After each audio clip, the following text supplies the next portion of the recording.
Chile perdió su oportunidad de escribir una nueva constitución. ¿Fracaso o derrota? Mario Uribe, psicoanalista lacaniano, nos propone que el fracaso constituyente no fue por votos ni por técnica, sino algo más profundo, una herida, un miedo. ¿Qué pasa cuando ya no creemos ni en el Padre, ni en el Hijo, ni en la patria? El Liguria no solo es un foco gastronómico o cultural, también es el espacio donde las ideas se debaten y se firman con firma de autor. Bienvenido a No Me Creas. Gracias por la presencia también de ustedes. Querido Mario, hoy presentas pases e impases de un empuje constituyente. ¿Es derrota o es fracaso, Mario? Partamos inmediatamente por la herida. Es un acto fallido, de alguna manera, a mi juicio, de todos los chilenos, de cualquier bando que sea, porque hay que ver que está lleno de paradojas, ¿cierto? Yo analizo mucho las paradojas en mi libro, en el sentido de que hay un 80% de la población en algún momento que quiso cambiar un contrato social y posteriormente terminamos con dos intentos de procesos fallidos que son absolutamente paradójicos, antipódicos, contradictorios, y eso es lo curioso, y eso también es lo que debe llamar, a mi juicio, a investigar, a entender de qué se trató. Como sea, yo en el libro, obviamente el pequeño título después de 2 puntos dice el valor de la derrota.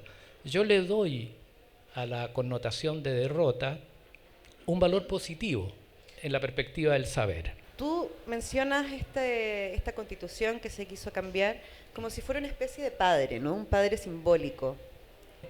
Por lo menos el padre simbólico siempre en teoría está muerto. Digo en teoría, porque hay un real del padre, es decir, hay de alguna forma una dimensión del padre que no es simbolizable, de modo tal de que insiste permanentemente, hay un llamado al padre, en una época en que en el mundo, y en Chile en particular, muy particularmente en Chile, hay una decadencia desde la modernidad de la función paterna, un cambio cultural. ¿Pero qué falló entonces? ¿Qué falló? ¿Qué falló? Fallaron muchas cosas, la verdad es que analizar eso, yo analizo algunos aspectos desde la dimensión subjetiva en este libro. Obviamente cuando hay saltos tan radicales del blanco al negro, como fue aquí, ¿cierto? De una estructura progresista de la Convención Constitucional a una, estructura ultraconservadora del Consejo Constitucional, uno debe pensar que hay algo extraño, que hay algo irracional. Hubo una irracionalidad que se amparó de alguna manera de nuestros conciudadanos, y eso no pasa aquí solamente, pasa en muchos lugares del mundo. Yo no puedo decir, y vuelvo a la pregunta inicial, que fue una derrota en estricto rigor, como uno la entiende, se acabó el partido a los 90 minutos, perdimos, porque hay empujes que persisten. ¿Pero qué perdemos en este proceso en el que estamos consumiendo más que creando? Se ha perdido la política porque la política está demonizada en este país, fue como que fuera algo muy negativo. La política es esencial, es la esencia del ser humano en la polis, en la ciudad. Entonces se ha perdido eso porque el estatuto de los sujetos en la ciudad ha devenido el estatuto de un consumidor. Y un consumidor no está en el deseo, está en la ilusión del goce pleno, en el consumo del objeto manufacturado, y está en el interés, no en el deseo. Un poco, antes de continuar, porque me encantó esa metáfora, ¿no? Ya no somos consumidores, estamos plenamente gozando, o sea, o buscando el goce inmediato como un adicto, ¿no? Como una especie de adicción. Yo creo que efectivamente lo que hay es eso. Hay el sujeto, el consumidor no es un sujeto político, es un adicto que funciona en cortocircuito, sin una mediación simbólica suficiente. Ha habido mucho de humor en este proceso, ¿no? en las calles. Hubo, claro, hubo mucho, y hubo hilaridad, claro, y fue penalizado, fue discriminado el humor de pronto ver a la tía esta La tía que de Pikachu. alguna manera se castigó, claro, se consideró poco serio efectivamente. Ahora, las expresiones del humor y de la ironía, si vienen del inconsciente y contribuyen a, a cuestionar y a criticar el poder establecido y traen verdades que no se expresan de otra forma, me parece que son muy legítimas. Puede que el humor sí, ¿no? Vaya acompañando los aprendizajes, pero ¿no hay algo de soberbia también que nos puede fragilizar ese aprendizaje?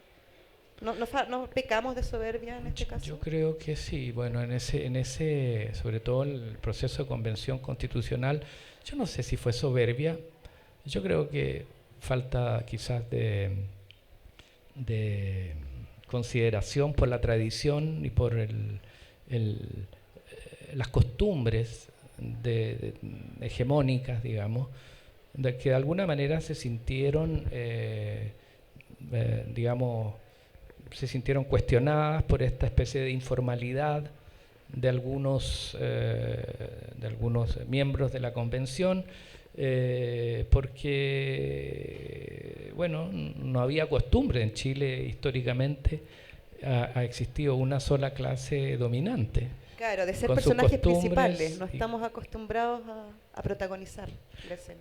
Sin ir más lejos, en la Restauración, y yo lo pongo en algún texto en el anterior, aquí en Chile, a diferencia de lo que ocurre en muchos países latinoamericanos, Marcó del Pont prohibió el carnaval, por ejemplo, considerado casi un paganismo, en circunstancias que en países más tropicales como Brasil u otros, ¿Qué es eso? Venezuela. ¿Marco del Pont prohibió el carnaval en Chile? Claro.